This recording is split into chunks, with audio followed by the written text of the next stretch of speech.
Good morning, good afternoon, or good evening. This is Abagman ng Templong Alituan ng Rontiang Agama. Ang oras natin ay 8:12 na ng gabi at ngayon ang day 13 ng ating 100 days countdown para sa aking 48th birthday. No? So, yun nga, ako lang mag-isa dito ngayon. Kanina kasama ko si Will at nung hapon si Chris, no? At Chris at Will kasi gumagawa sila ng products na dadalhin natin sa California.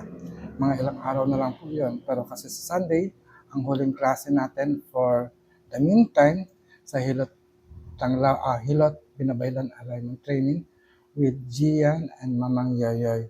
So sa araw nito, parang nagkataon na talagang nung pagsapit ng gabi, tayo nagpunta sa San Jose del Monte River Esplanade, no? At konti lang yung aking video at parang tinignan lang po natin kung ano.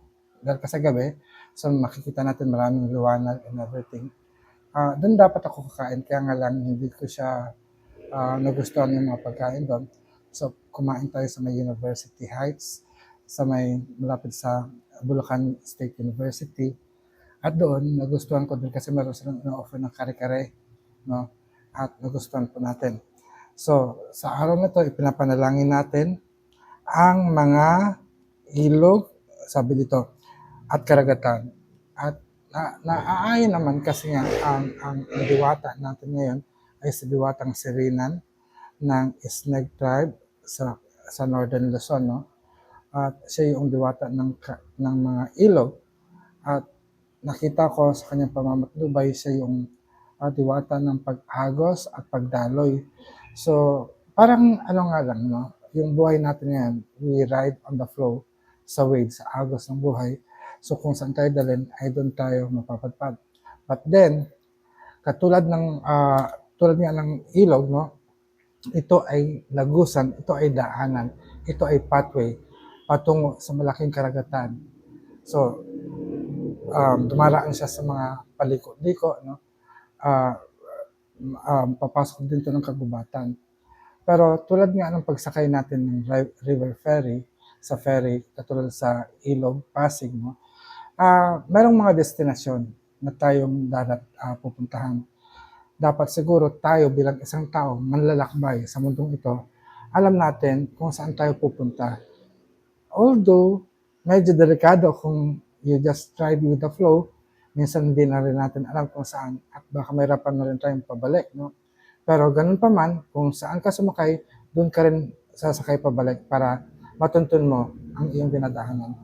Sa akin, dito sa San Jose del Monte, taga rito ako, halos dito na rin ako lumaki since 1980s, no, lumipat kami. Ako pinanganak na 1978. So mula 1980s up to now, ay dito na rin talaga ako tumanda. Masasabi kong mahal ko ang San Jose del Monte, ang lupang ito, dahil kasi ito yung pinili ng nanay at tatay ko kung saan kami lumaki. Although, mahal ko ang San Jose del Monte, lagi ko sinasabi, nakakalungkot lang na isipin yung mga namumuno sa aming lungsod.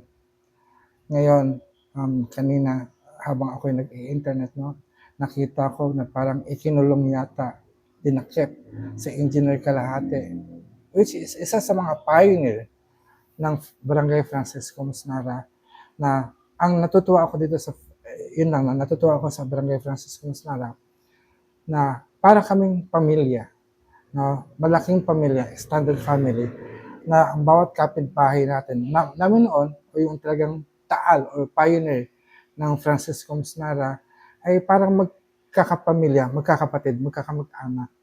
Kaya nakakalungkot isipin na yung taong lumalaban na pinagtatanggol kami sa aming mga karapatan ay inuusig ng pamahalaan at ikinulong. So hindi ko alam ang buong detalye. Ang alam ko lang, siya ang dating San Jose Water District, no? Isa sa mga board members, at inexpose niya kung ano ang katiwalian naganap sa pamahalaan ng San Jose del Monte, at dahil dito ay ikinulong siya. So ako, dalangin ko sana mapalaya si engineer kalahati, no? Engineer Ibs kalahati. Dahil kasi, um, una, siyempre, bilang kapitbahay, ay kinakapatid din namin siya or parang, no, ito yung may maganda sa Pilipinas, pero mahirap ipaliwanag. We are not blood related, pero ang relasyon natin dito bilang kabarangay ay napakatibay, mas matibay pa sa kamag-anak. Kaya ako, saludo ako sa pamunuan ni Barangay Captain Philip Villar. Kababata ko to, kapitbahay ko to, halos kasabay ko siyang lumaki. Although hindi lahat no natutuwa sa kanyang gawa, pero ganun pa man sa mga decision mo, Kap, saludo po ako sa iyo at sa iyong mga kagawad, sa inyong konseho na sana ipagtanggol niyo po kami bilang taga Francisco Musnara at ang buong San Joseño. So dito na lang po muna. Maraming salamat. Ayan.